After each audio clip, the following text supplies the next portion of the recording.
Working on your back with the foam roller, particularly with one that it's a little bit harder, like this Mobot water bottle that also subs as a foam roller. Now, the good news about this is once you worked on yourself with these soft tissue tools, eventually you want something that's a bit harder so you can really get into the little corners of your body. Now, also keep in mind you can use a ball, for example, when you work on your back. Now, the only thing I would highly recommend, you do not want to create cracks. Most of the people, when they start using foam roller, they really enjoy that they can crack themselves. When they lay over top the ball, the foam roller, they find that their spine cracks. Now, the thing is, cracking like that on the long run can really create a lot of instability and imbalances in your spine. Now, if you want to have some adjustments, try to go to a highly skilled chiropractor, a NUCA specialist, as opposed to trying to sort of adjust yourself.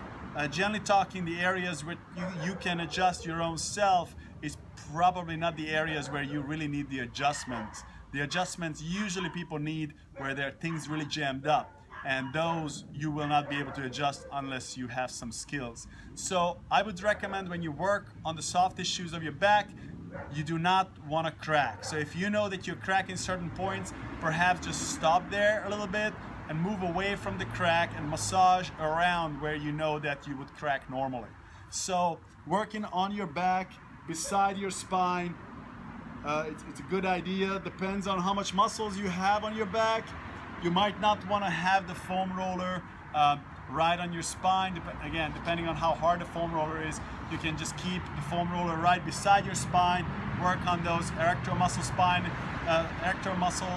spinae muscles, quadratus lumborum.